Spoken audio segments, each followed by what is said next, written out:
Hello, buddy. Welcome back to the Tin Man Score channel.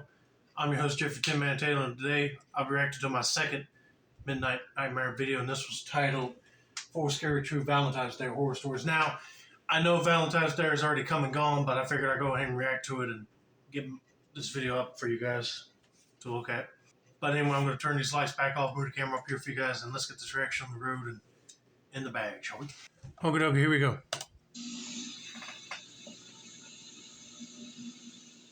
Valentine's Day had always been a day I looked forward to.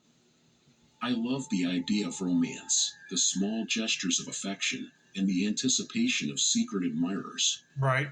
But this particular Valentine's Day changed my perspective forever, leaving me with a lingering fear that I still can't shake. It started innocently enough.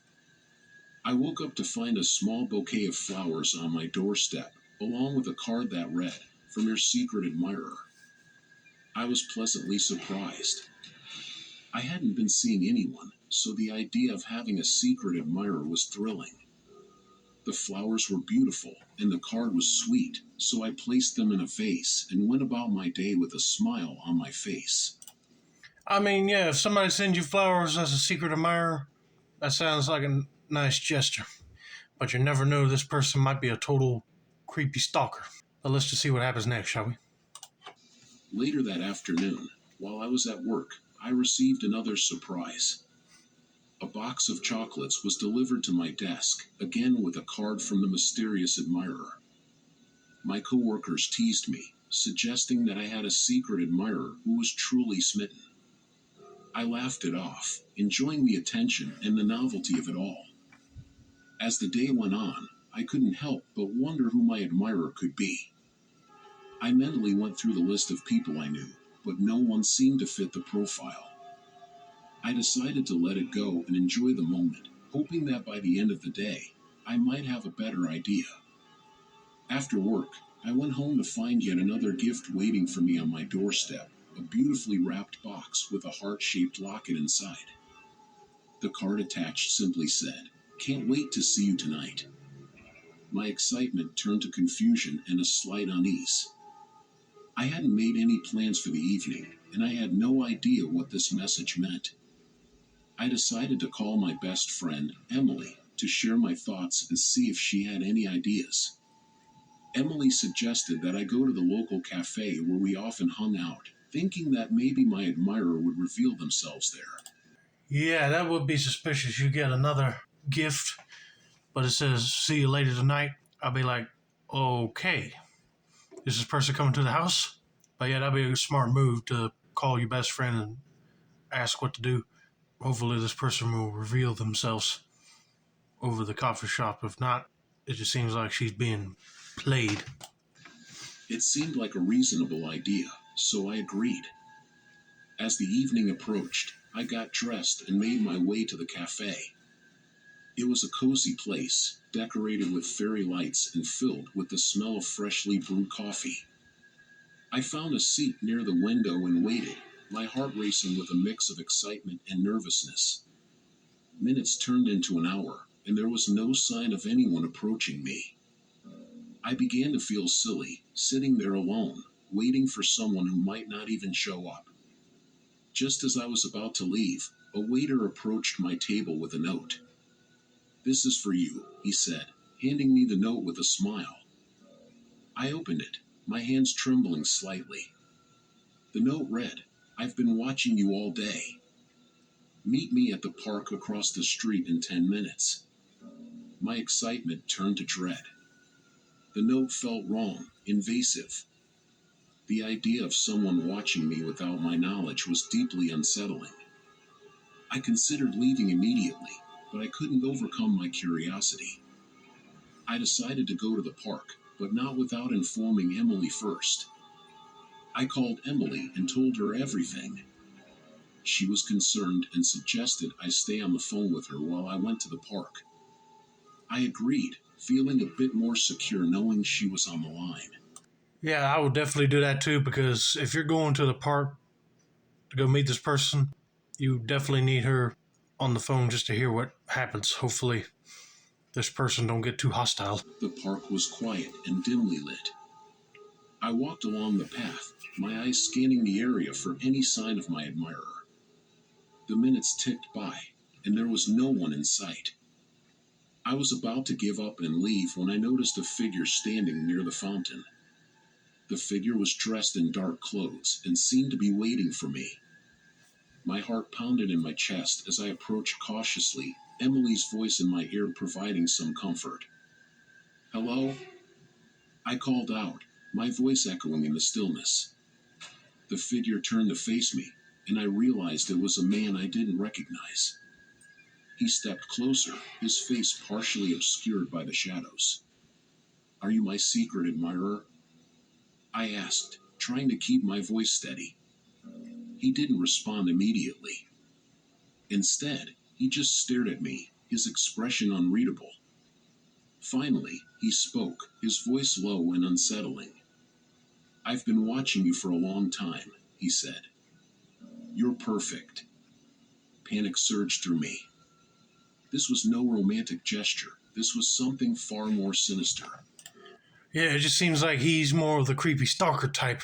Nobody that's like really your one true match in life. So it seems like this guy is just obsessed with you. At this point, I'll be like running and telling your friend to call the cops.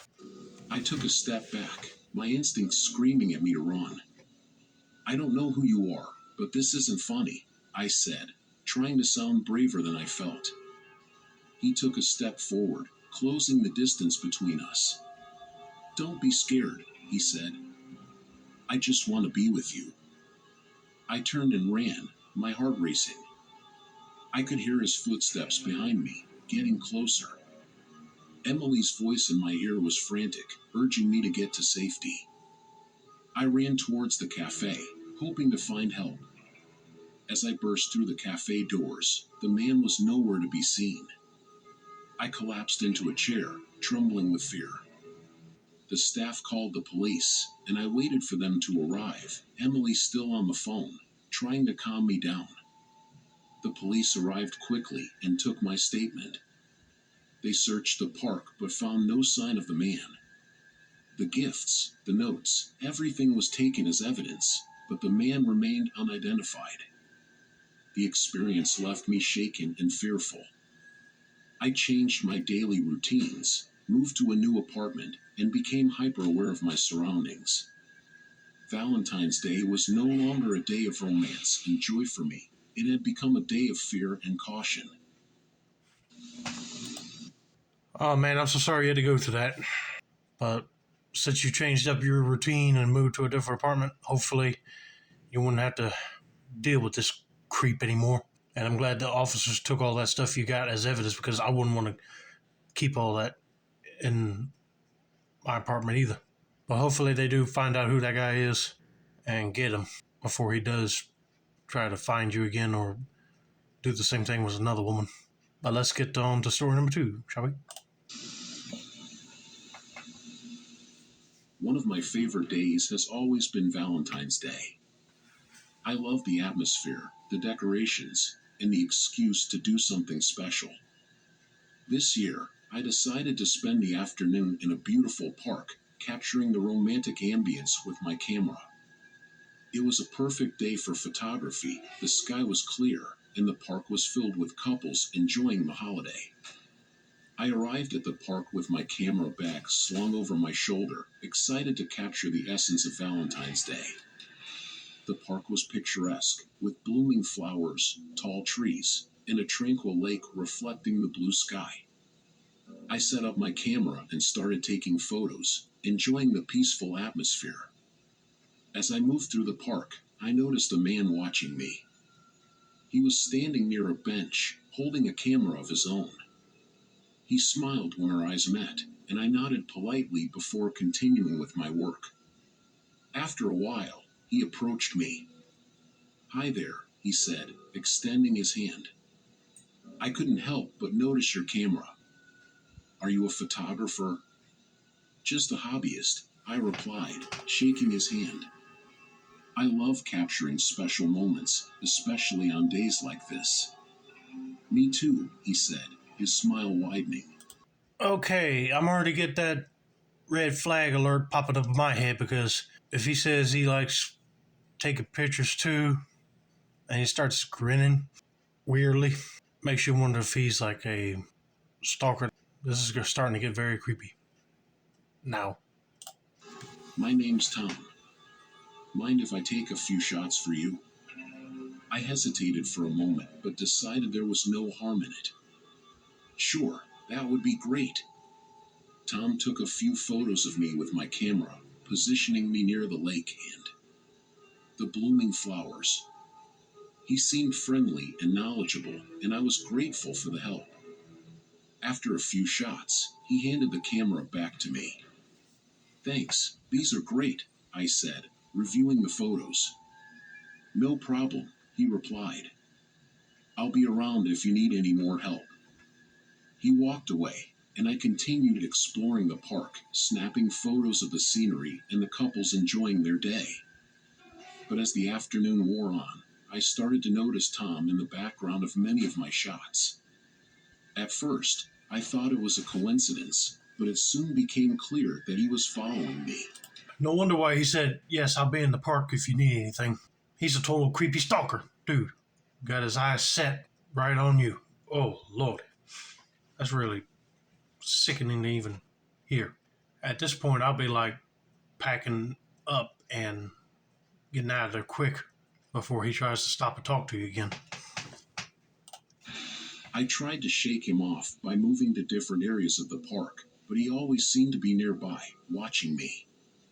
My unease grew, but I told myself I was being paranoid. It was a public park, after all. As the sun began to set, the park emptied out, and the once bustling area grew quiet. I decided it was time to head home. I packed up my camera and started walking towards the park exit. That's when I noticed Tom again, standing by the entrance, watching me with an intense gaze. I quickened my pace, hoping to leave before he could approach me. But as I neared the exit, he stepped in front of me, blocking my path. Leaving so soon? He asked, his smile now replaced with a sinister look. Yes, I need to get home, I replied, trying to keep my voice steady. It's getting late. Let me walk you to your car, he insisted, stepping closer. No, that's okay. I can walk to my car to myself. That's what you need to say. This guy is stepping over way too many boundaries. No, thank you, I said, my heart racing. I'm fine on my own. Ignoring my protests, he reached out and grabbed my arm. I insist. Panic surged through me. I yanked my arm free and started running. I could hear his footsteps behind me, getting closer with each step. I darted through the park, weaving between trees and bushes, trying to lose him. I found a small grove and ducked behind a large tree, hoping he wouldn't see me. My breath was ragged, and my heart pounded in my chest. I listened, straining to hear his footsteps. For a moment, there was only silence. Then, I heard him calling out, his voice eerily calm. You can't hide from me. I just want to talk. I stayed as still as possible, praying he wouldn't find me. After what felt like an eternity, his voice grew distant, and I risked a glance around the tree. He was gone. I waited a few more minutes to make sure the coast was clear, then made a dash for the park exit. As I reached the street, I saw a police car parked nearby. I ran over and explained what had happened to the officers. They took my statement and searched the park, but found no sign of Tom. They offered to drive me home, and I gratefully accepted. As we drove, I couldn't shake the fear that he was still out there, watching me. The next day, I developed the photos from my camera. As I flipped through them, I noticed something chilling. In almost every shot, Tom was in the background, watching me with that same sinister look. It was as if he had been stalking me the entire time. I reported the incident to the police, but without more evidence, there wasn't much they could do. The experience left me shaken, and I couldn't bring myself to go back to the park. I wouldn't blame you because that is one creepy experience. It just seems like every public place you go to, you can't even enjoy it because creeps would be hanging around there, stalking you all the time. Can't believe the police said they couldn't do nothing without more evidence. I mean, like her story of her being grabbed by this dude and him chasing her was not enough, or even the photos you took with him in every single shot. I mean, you could tell what he looks like in the photo and then find him and arrest him. That's all you got to do. But I just hope he does get caught because that park would still be unsafe if he was there still hanging around.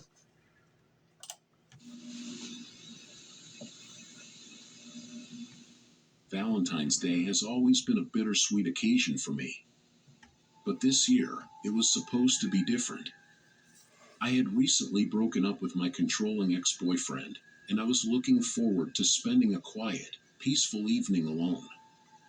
Little did I know that the night would take a terrifying turn, making it an experience I would never forget. I spent the day preparing for a cozy night in.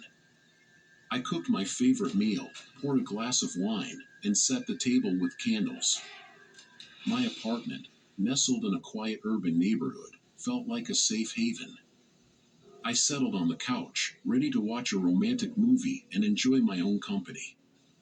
The first sign of trouble came when my phone buzzed with a text message from an unknown number.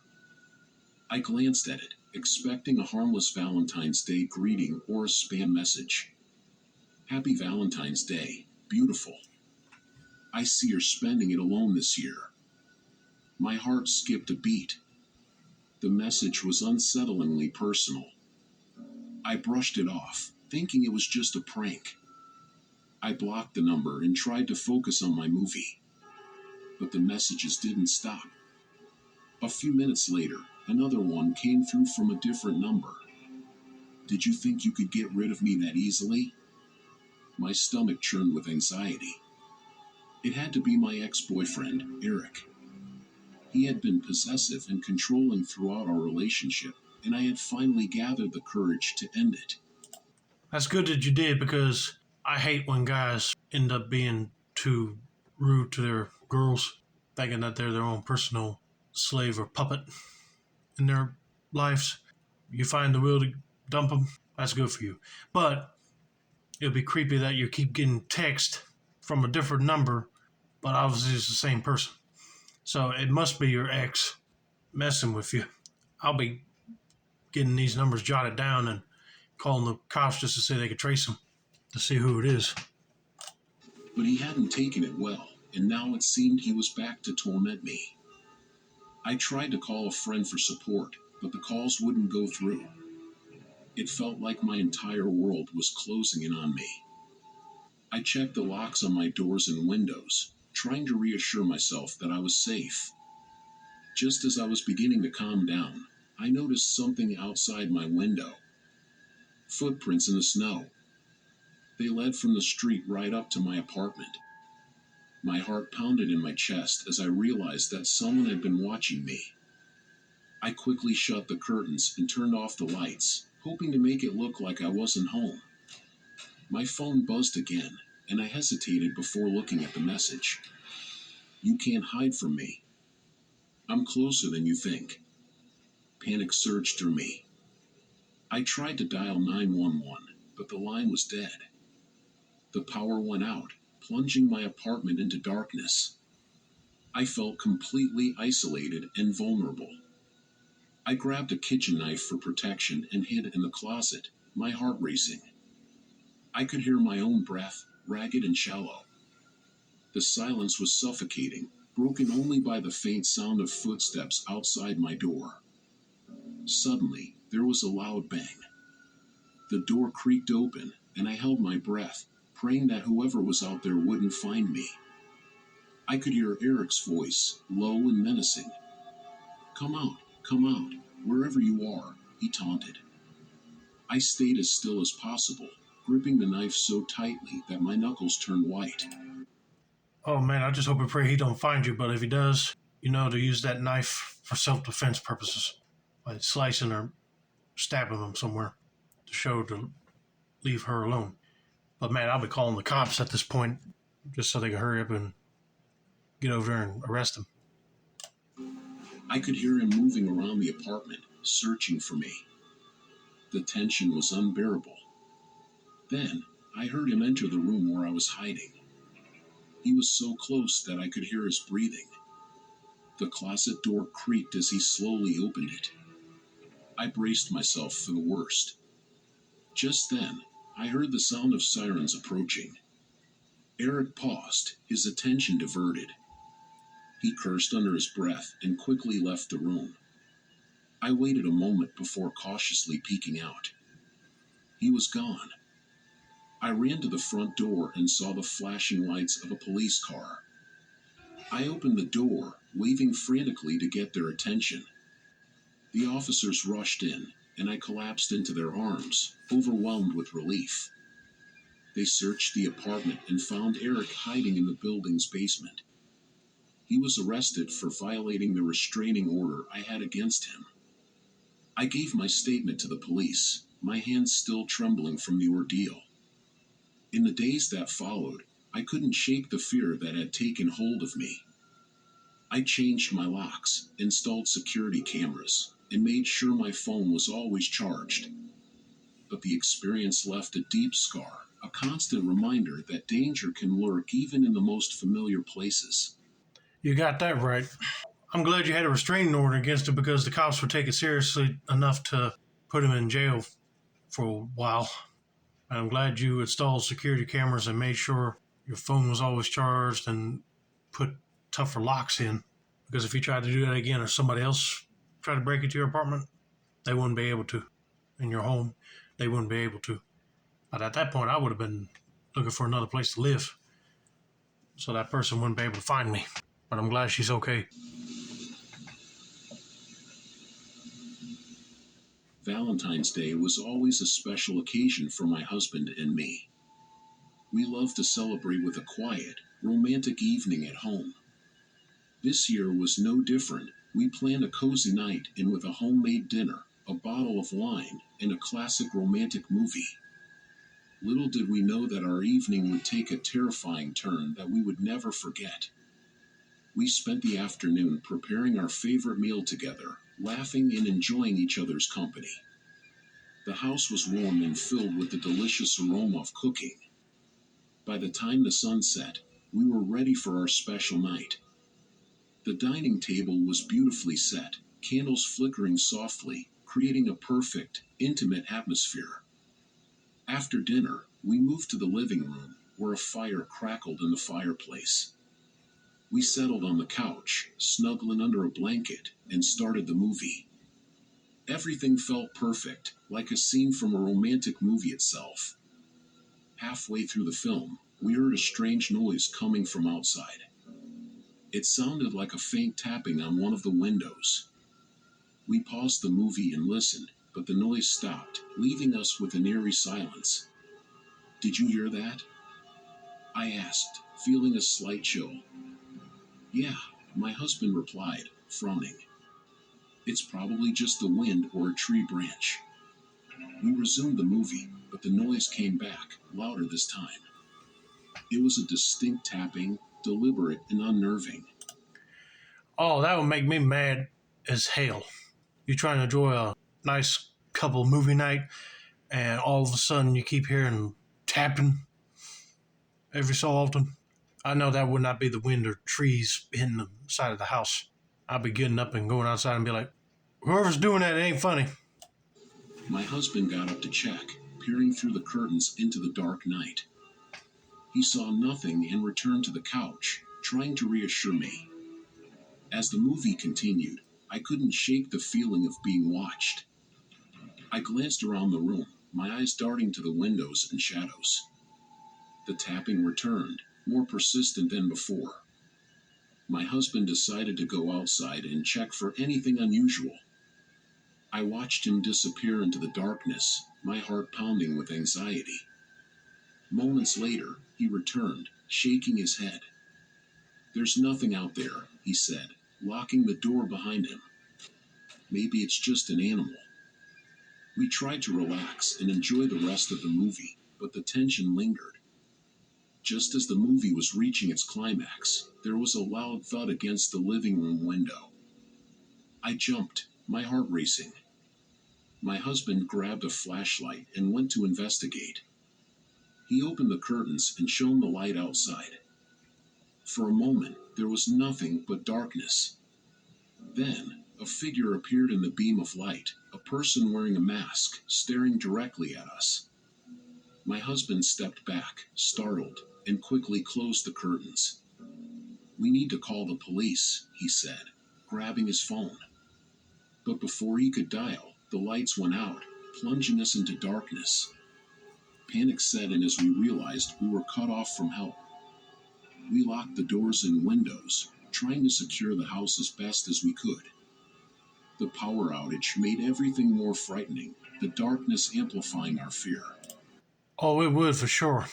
That guy figured out that he was spotted, and in order for you not to call the cops, he decided to cut your entire power off. Dang, this guy is really quick and clever. We huddled together, our hearts pounding, listening for any signs of the intruder. The silence was broken by the sound of footsteps on the porch. The door handle rattled as the intruder tried to get in. We held our breath, hoping the locks would hold. The masked figure moved to the windows, tapping and scratching, trying to find a way inside. My husband whispered to me, "We need to get to the basement. It's the safest place." We made our way to the basement door, moving as quietly as possible. Just as we reached the stairs, we heard the sound of glass shattering. The intruder had broken a window and was now inside the house. We hurried down the stairs, closing the basement door behind us. In the darkness of the basement, we found a hiding spot behind some old furniture. My husband held me close, trying to keep us both calm. We could hear the intruder moving around upstairs, the floorboards creaking under his weight. The sound of footsteps grew closer, making his way towards the basement door. We held our breath, praying he wouldn't come down. The door creaked open, and the intruder's footsteps echoed down the stairs. He moved slowly, methodically, as if searching for something. My heart felt like it would burst out of my chest. The footsteps came closer, then stopped. We waited, the tension unbearable. After what felt like an eternity, the intruder turned and went back upstairs. We waited in the darkness, too afraid to move or make a sound. Eventually, the footsteps faded away, and we heard the sound of a car engine starting. We waited a while longer, making sure the intruder was truly gone. When we finally emerged from our hiding place, we found the house in disarray, broken glass, overturned furniture, and our front door left wide open. The police arrived shortly after, responding to our emergency call. They searched the area, but found no trace of the intruder. They took our statements and promised to increase patrols in the neighborhood. The experience left us shaken and fearful in our own home. We installed a security system and reinforced our doors and windows, but the sense of safety we once had was gone. Valentine's Day, once a day of love and romance, had become a reminder of the night we were terrorized by a masked intruder. If there's one thing I've learned from that night, it's that safety and security should never be taken for granted. Always be prepared, trust your instincts, and take every precaution to protect yourself and your loved ones. You got that right. Always make sure your homes are really secure, because you definitely don't want no burglar to come around and break into your house, especially like on Valentine's Day. That would just kill the mood for anybody right there on the spot to even celebrate that holiday anymore. I was glad that when the intruder broke in, that he didn't find him. He just gave up and left. But anyway, I hope you guys enjoyed this video. Don't forget to like, subscribe, turn on post notifications for more midnight nightmare content like this. This has been another successful installment of the 10 Man Score channel.